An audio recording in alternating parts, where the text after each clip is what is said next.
오늘 이사야 강해 시리즈 26번째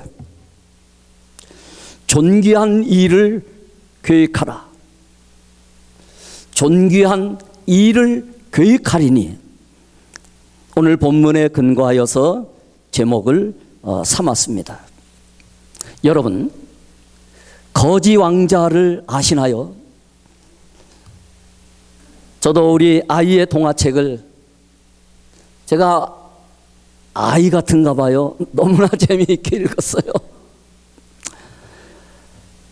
왕자가 왕자의 신분을, 그 중요성을 잃어버리고 재미 삼아서 거지와 옷을 바꿔 입고 신분을 바꿔서 조금 살게 되었어요. 그러다가 그 삶이 이렇게 고정돼 가면서 얼마나 엄청난 고생을 하는지. 거지는 왕궁에 들어가서 왕자 노릇을 하고, 왕자는 세상 밖으로 나와서 거지 노릇을 하면서 사는데 얼마나 고생되겠어요. 그런데 여러분, 이스라엘 백성들도 그렇게 살았습니다.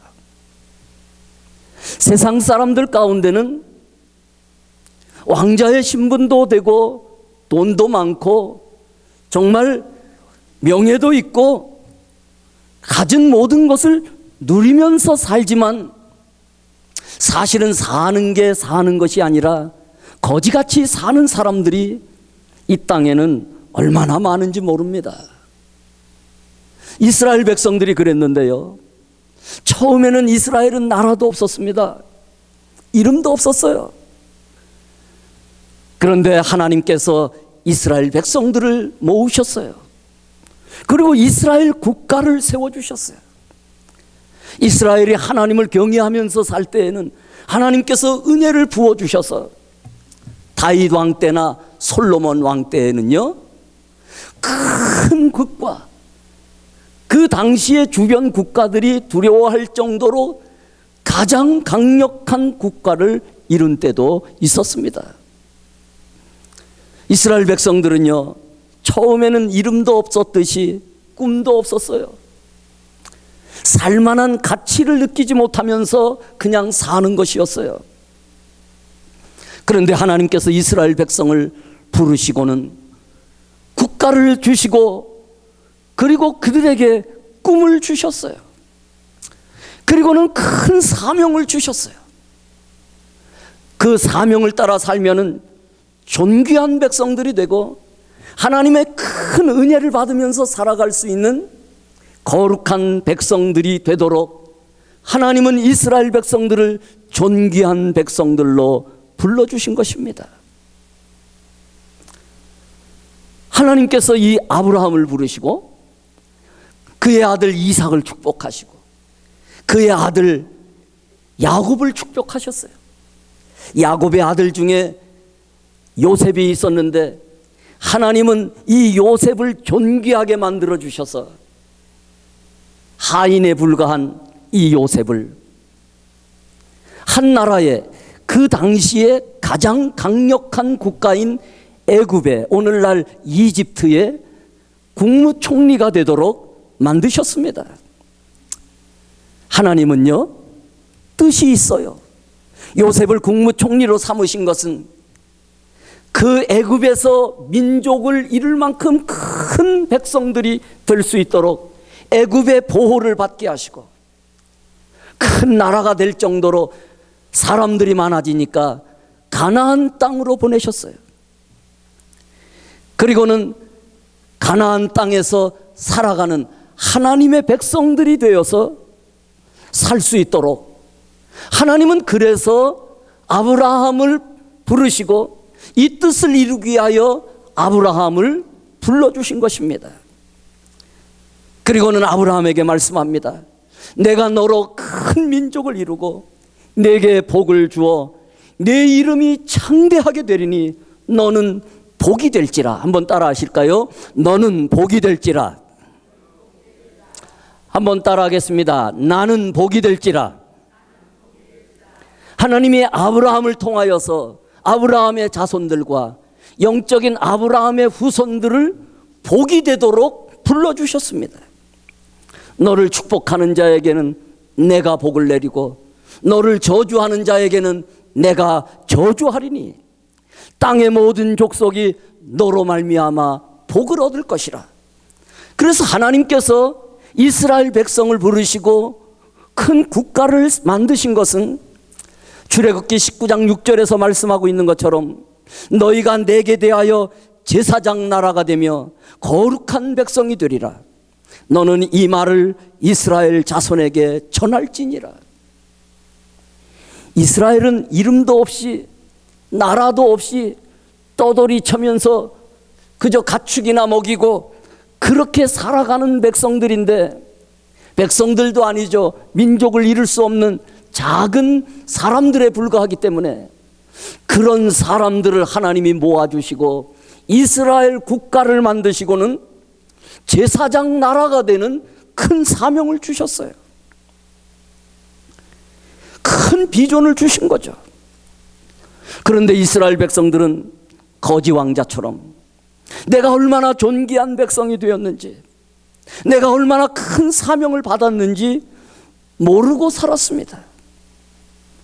마치 거지 왕자 그 신분처럼 내 신분이 얼마나 귀한 신분이 됐는지, 이것이 얼마나 큰 축복인지 깨닫지 못하고 자기의 신분을 재미 삼아서 거지 왕자와 바꿔버린 것입니다.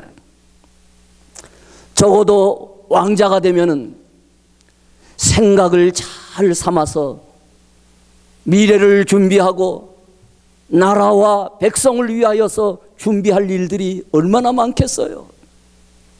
그러나 그 사명을 깨닫지 못한 거예요. 재미 삼아서 살다가 큰 고생을 했고 마지막에 가서는 정말 거지로 전락할 뻔했어요. 다시 신분을 찾았기에 망정이지, 이것은 굉장히 재미있는 이야기이기도 하고 굉장히 슬픈 이야기이기도 합니다. 사실 이스라엘 백성이 그렇게 산 것입니다. 그래서 여러분, 이스라엘 백성들은 하나님이 자기 백성에게 부어주시는 은혜도 모르고 살았습니다.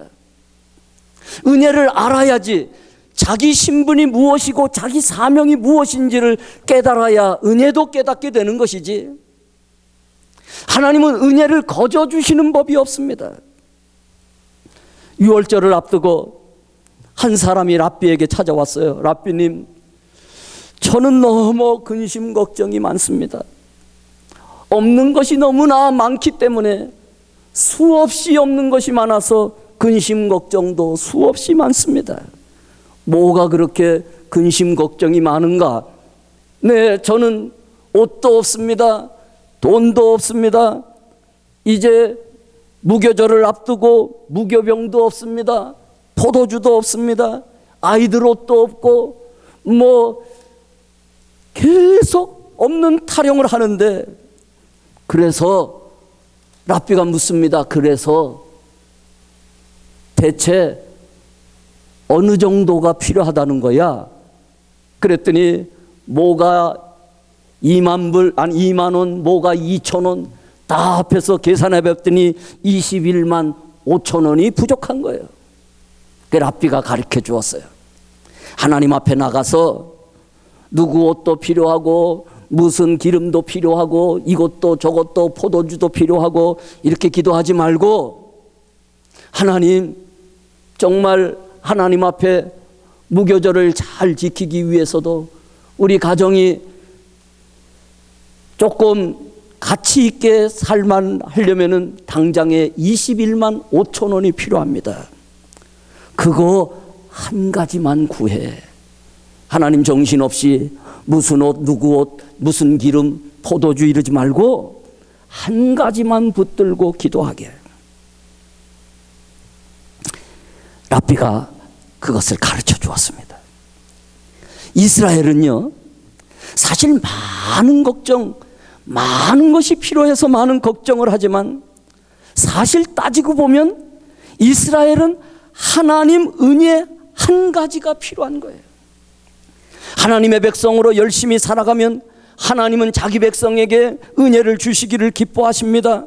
그래서 그 은혜가 이스라엘 백성들이 농사도 잘 되게 만들고, 전쟁을 하면 전쟁에서 이기게 만들고, 포도원을 가꾸면 포도가 잘 되어서 포도주를 구하지 않아도 포도주가 나올 수 있도록 인도하시고, 그래서 하나님의 백성으로 은혜 받는 일이 가장 중요한 것인데 은혜 받을 생각은 안 하고 만 가지 걱정만 하면서 살았던 것이 이스라엘 백성이었습니다.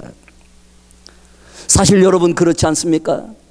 하나님의 은혜가 임하면 히스기야처럼 죽을 병도 낫게 됩니다. 혈류증 앓던 여인처럼 건강 문제도 해결됩니다. 비즈니스 문제도, 삭개오처럼 인간관계의 문제도 해결되는 것이 바로 하나님의 은혜인 것입니다. 그래서 많은 것이 필요한 것이 아니라 우리는 한 가지 무엇가 필요하다고요? 하나님의 은혜가 필요한 거예요. 그래서 우리가 교회 나올 때는 돈을 받기 위하여 나오는 것이 아닙니다. 건강 받기 위하여 나오는 거 아닙니다. 비즈니스 잘 되게 되도록 위하여서 나오는 것이 아닙니다. 이 예배는요, 하나님께 영광 돌리고 한 가지 은혜 받기 위하여 나온 줄 믿습니다. 이걸 깨달아야 돼요. 그래서 은혜를 모르고 만 가지 부족함을 위하여서 만 가지 근심을 가지고서 근심 걱정하는 것은 사실 성경적이지 않습니다. 그런데 여러분, 놀라운 것은 하나님은 하나님의 백성에게 은혜 베풀어 주시기를 위하여 기다리신다는 겁니다. 우리가 예배를 드리는 것도 하나님께서 은혜를 베풀어 주시기 위하여 기다려 주시는 것을 알고 하나님께 영광 돌리겠습니다.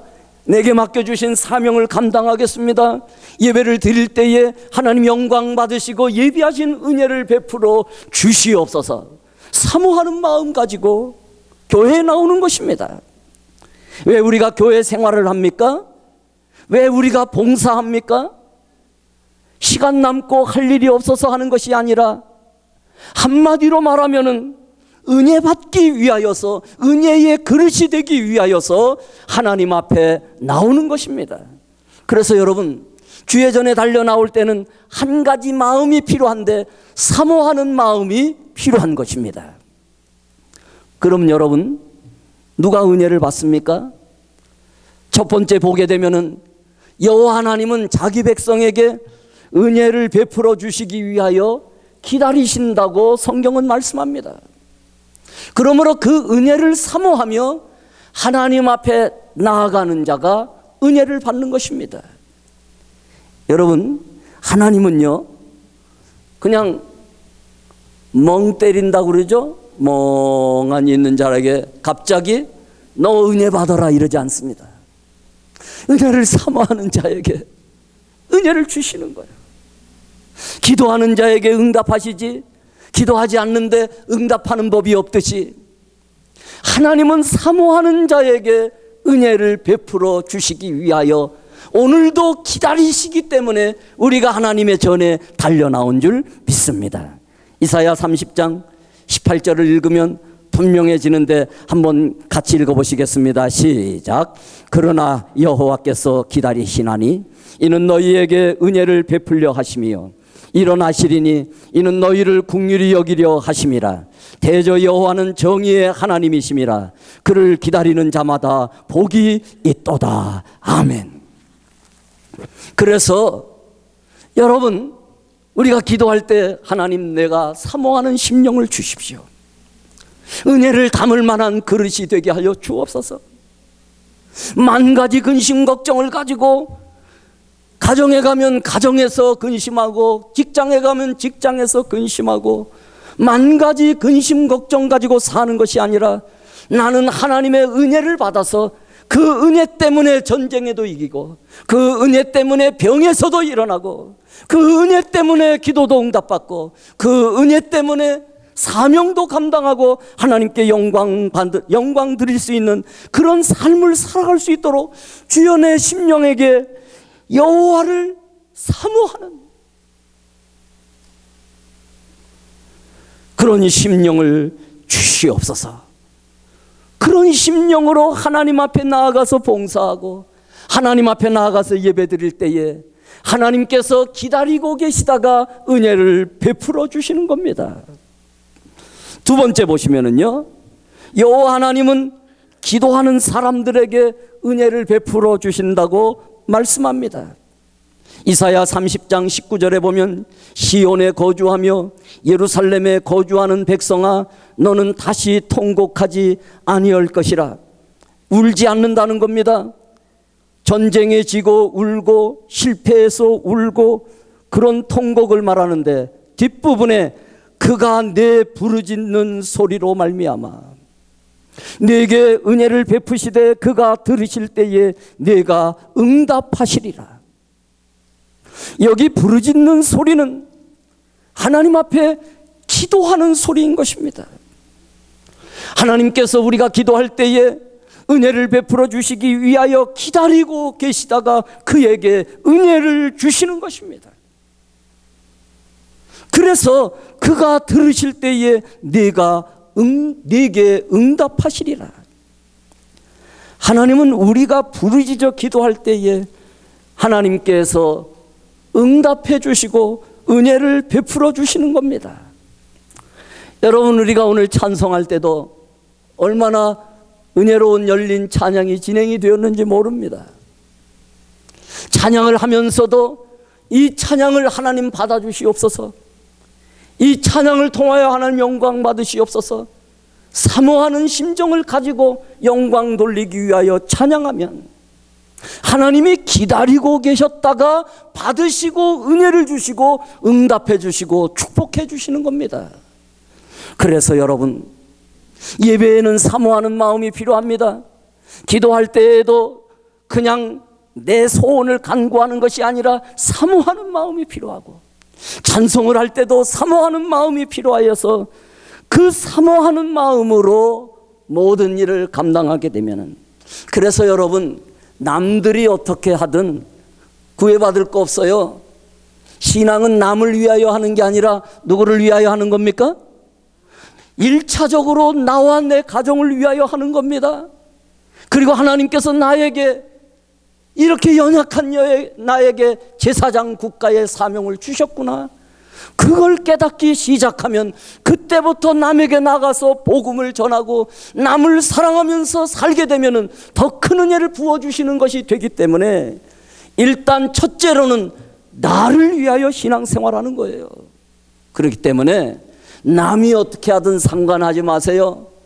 내가 하나님 앞에 사모하는 심령을 가지고 바르게 신앙생활하고 바르게 교회 생활하게 되면 하나님께서 은혜를 베풀어 주시기 위하여 기도하는 자를 찾으시고 예배하는 자를 찾으실 때에, 내가 하나님을 만남받을 때에 하나님께서 그 사모하는 그릇에 은혜를 주시는 겁니다.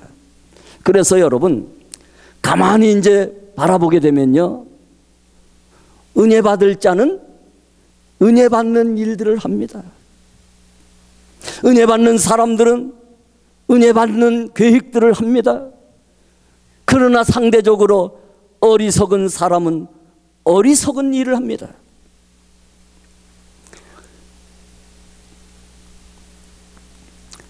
오늘 본문의 6절에요, 어리석은 자가 나옵니다. 한번 같이 읽겠습니다. 시작. 이는 어리석은 자는 어리석은 것을 말하며 그 마음에 불의를 품어 간사를 행하며 패역한 말로 여호와를 거스리며 줄인 자의 속을 비게 하며 목마른 자에게서 마실 것을 없어지게 함이며.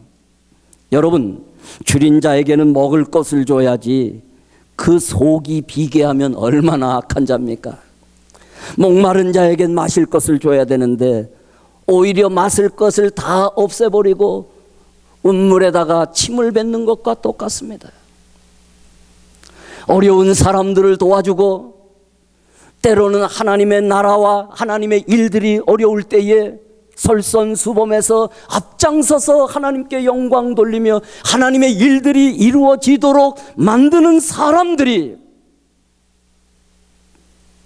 하나님의 백성이고 하나님의 사람들인데, 어리석은 자들은 목마른 자의 물을 없애게 하고 배고픈 자에게 빵을 주는 것이 아니라 빵을 갖다가 버릴지언정 빵을 주지 않습니다. 그런데 이 6절에 어리석은 자를 한번 잘 분석해 보십시오. 어리석은 자는 무슨 뭐를 합니까? 어리석은 말을 합니다. 어리석은 사람은 어리석은 일을 하기 때문에 마음의 불의를 품어 간사를 행합니다. 이중적으로 행합니다.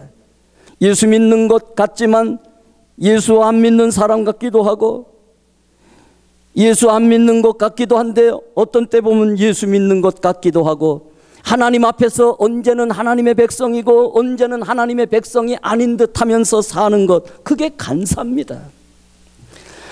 어리석은 사람은 어리석은 말로 패역한 말을 하는데 그게 여러분 여호와를 거스린다고 말합니다. 누가 악한 자입니까? 악한 자는 그릇이 악하여서 악한 계획을 세워 거짓말로 가련한 자를 멸하며 가난한 자가 말을 바르게 할지라도 그리함이거니와. 악한 자는 거짓말 같은 걸로 악한 말을 하고 악한 계획을 세우고 악한 일들을 한다는 것입니다. 여기에 여러분 영적인 공식을 세워볼 수가 있습니다. 어리석은 자는요, 어리석기 때문에 어리석은 말을 합니다. 어리석은 일을 계획합니다. 어리석은 행동을 만듭니다. 그래서 어리석은 사람이 되는 겁니다. 악한 자는 가만히 보세요. 악한 말을 합니다. 악한 계획을 세웁니다. 그래서 악한 행동을 합니다. 그래서 악한 자가 되는 것입니다. 제가 여러분 한 가지 숙제를 하나 드릴게요. 푼수는 여러분 첫 번째 특징이 뭘까요? 이건 공식이니까 그대로 하면 돼요. 여러분, 푼수는 푼수 같은 말을 합니다. 푼수는 푼수 같은 일을 계획합니다. 푼수는 푼수 같은 행동을 하다가 그 자체가 푼수인 거예요. 그래서 여러분, 푼수가 처음부터 푼수가 아니라 가만히 사람들이 보니까 저 사람은 푼수 같은 말만 하고 푼수 같은 일만 계획하고 푼수 같은 행동을 하네. 그래서 사람들이 그를 푼수라고 말하는 거예요. 그런데 오늘 본문 8절에 존귀한 자는 똑같은 영적 원리입니다. 존귀한 자는 존귀한 일을 계획합니다. 그는 항상 존귀한 일에 섭니다. 사람이기 때문에 실수를 한다 할지라도 항상 존귀한 일에 서려고 노력하고 하나님 앞에 자신을 구별합니다. 그래서 결국은 존귀한 말을 하다가 존귀한 일을 계획하고 존귀한 일을 하니까 결국은 존귀한 사람이 되는 거예요. 하나님이 이스라엘 백성을 부르셨을 때에는 이스라엘 백성은 처음부터 존귀한 자들이 아니었습니다. 정말 방랑생활하는 사람들에 불과했습니다. 그런데 하나님은 그들을 존귀한 일로 부르셨습니다. 존귀한 일을 계획하면서 살아가고 존귀한 백성이 되고 존귀한 축복을 받을 수 있도록 하나님은 이스라엘을 불러주셨는데 내가 왕자가 된 사실을 깨닫지 못합니다. 하나님이 주신 존귀한 일을 깨닫지 못하고 여전히 방랑생활을 하며 비전도 없고 꿈도 없이 거룩하고 존귀한 하나님의 백성이 되어서 존귀한 하나님의 은혜를 받고 살아가야 되는데, 이스라엘 백성들은 선지자들을 통하여서 그렇게 말씀해 주시고 때로는 예수 그리스도 자기 아들, 자기 백성이 오셔서 말씀해 주셔도 자기 아들, 하나님의 아들을 죽이기까지 했습니다. 그래서 존귀한 일을 놓아버린 겁니다.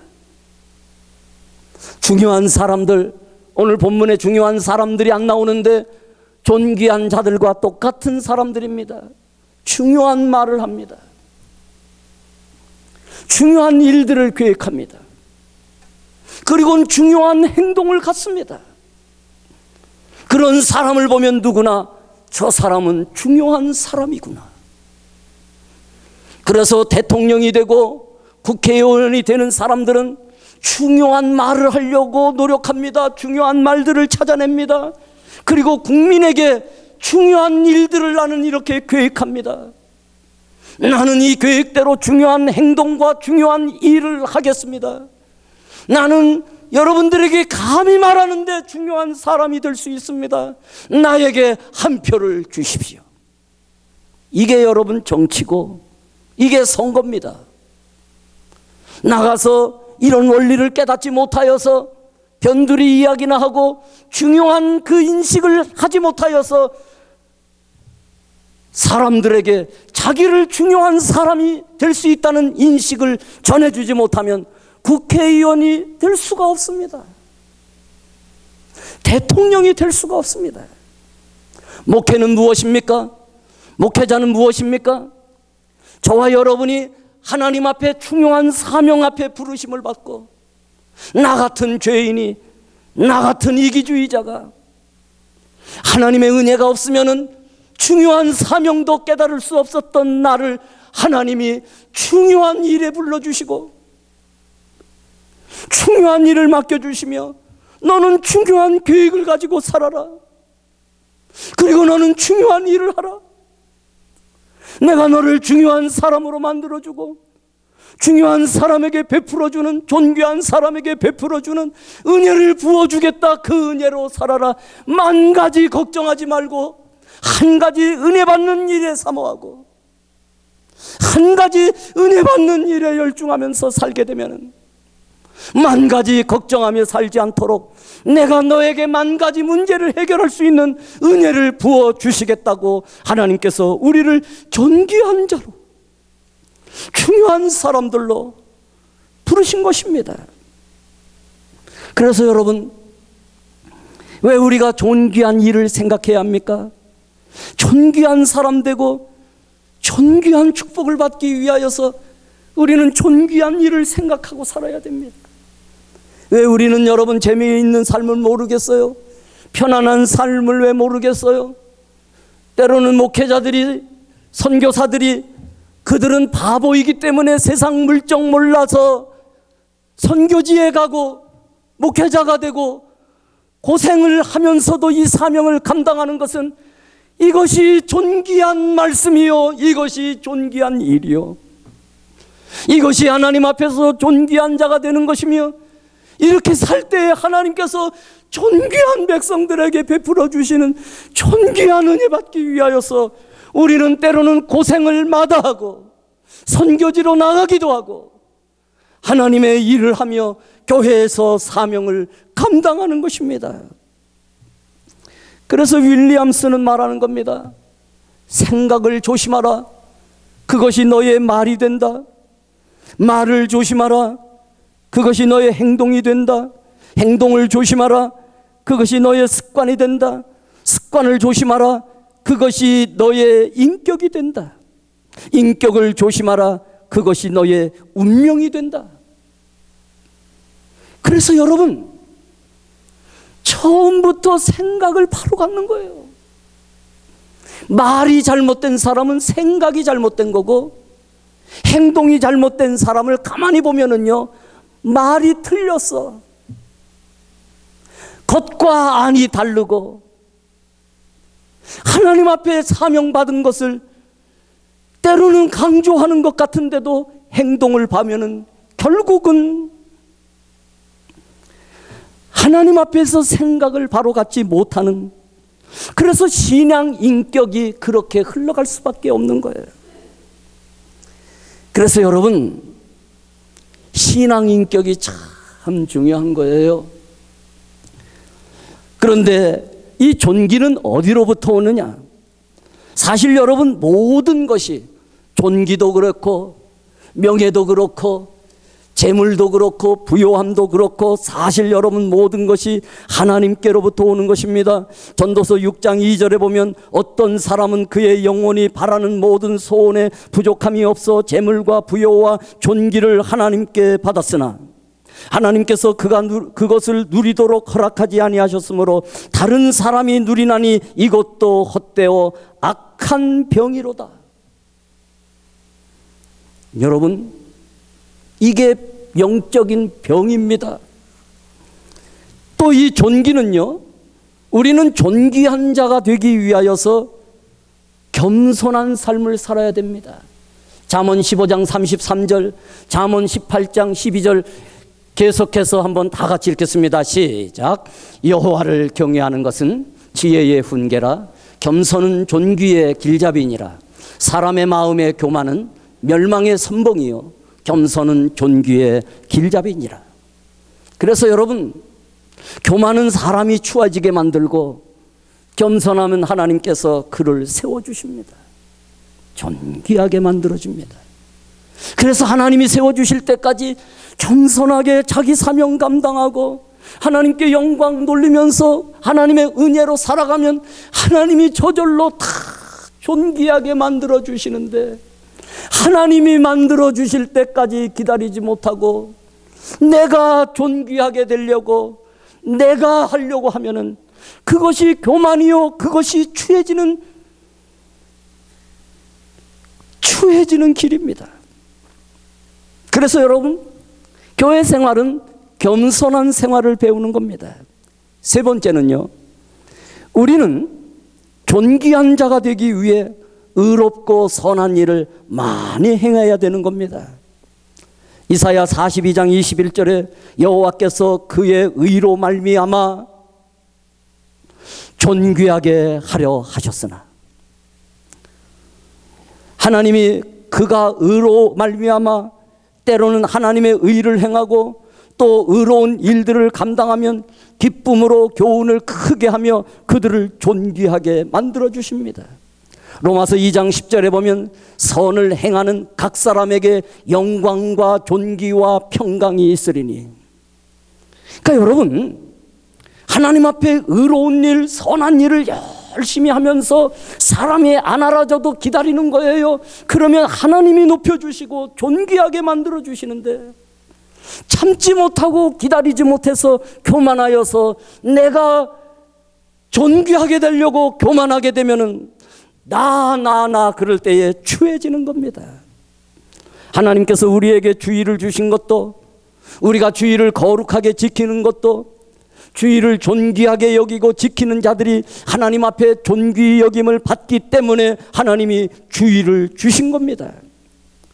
이사야 58장 13절에 만일 안식일에 네 발을 금하여 네 성일에 오락을 행하지 아니하고 안식일을 일컬어 즐거운 날이라 여호와의 성일을 존귀한 날이라 하여 이를 존귀하게 여기고 내 길로 행하지 아니하며 내 오락을 구하지 아니하며 사사로운 말을 하지 아니하면 하나님께서 영광을 받으시고 은혜와 축복을 우리와 우리의 가정 속에, 우리의 자손들의, 우리의 산업과 비즈니스 현장 속에 하나님께서 베풀어 주시기 때문에 주의를 존귀하게 지켜서 존귀한 백성 되라고 주의를 주신 거예요. 말씀을 마치려고 합니다. 하나님은 우리와 우리의 가정을 존귀하게 만들어 주시기 위하여 그의 아들 예수 그리스도를 보내주신 것입니다. 로마서 5장 8절에 보면 우리가 아직 죄인 되었을 때에 예수님께서 우리에게 찾아오셔서 우리의 죄를 씻겨주시고 거룩하게 만들어주시고 하나님 백성 삼으시기 위하여 우리 대신 십자가에서 달려 죽으셨습니다. 그래서 죄의 삭은 사망이고 죄를 짓고 살아가는 죄인에게는 율법의 저주가 임하기 때문에 사망에서 저주에서 우리를 건지시기 위하여 예수 그리스도께서 친히 십자가에 달려 돌아가신 것입니다. 이사야 53장 4절에서부터 6절까지의 말씀이죠. 4절은 넘어가고 5절에 보시면 찾으셨나요? 그가 찔림은 우리의 허물 때문이요 그가 상함은 우리의 죄악 때문이라. 그가 징계를 받음으로 우리는 평화를 누리고 그가 채찍에 맞음으로 우리는 나음을 받았도다. 우리는 다 양 같아서 그릇 행하여 각기 제 길로 갔거늘 여호와께서는 우리 모두의 죄악을 그에게 담당시키셨도다. 하나님은 우리를 하나님의 거룩한 자녀, 존귀한 자녀 삼으시고 거룩한 일, 존귀한 일을 맡기셔서 존귀한 백성이 되게 하시고 존귀한 일을 하다가 존귀한 은혜와 축복을 받는 사명 감당하는 그런 백성들 만드시기 위하여 우리를 불러주셨다는 겁니다. 이스라엘을 부르시듯이 우리 가정을 불러주신 것입니다. 그래서 죄인 된 우리를 하나님을 영접하고 예수 그리스도를 믿으면 하나님의 자녀가 되는, 이 하나님의 자녀가 되는 놀라운 존귀함도 우리에게 주신 것입니다.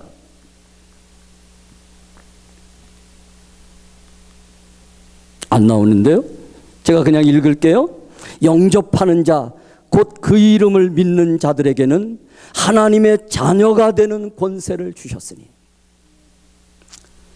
그래서 여러분, 하나님이 우리를 부르신 목적을 잘 깨닫고 살면 더욱더 존귀한 백성이 되고 존귀한 가정을 이루고 아브라함처럼 그의 후손들처럼 존귀한 자녀들이 되도록 우리를 불러주셨는데, 이 사실을 깨닫지 못하는 거지 왕자처럼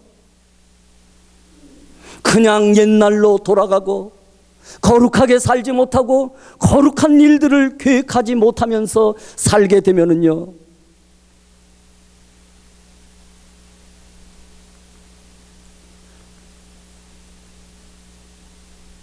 제가 이 앞부분을 이걸 안 하고 그냥 계속 넘겼나 봐요. 예? 예, 죄송해요.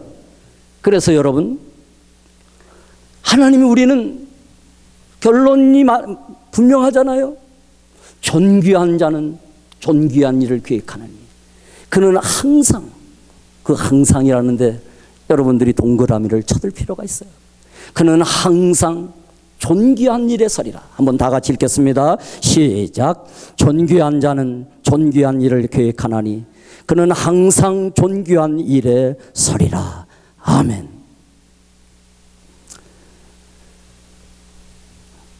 하나님께서 우리를 존귀한 백성으로 불러주신 것을 기억하고 존귀한 일을 계획하고 존귀한 일을 생각하면서 존귀한 일에 힘쓰다가 사명 감당하고 복음 증거하는 사명을 이루어서 하나님께 큰 영광 돌리며 사는 존귀한 저와 여러분과 우리 교회와 또한 여러분의 가정들이 다 되실 것을 저는 믿습니다.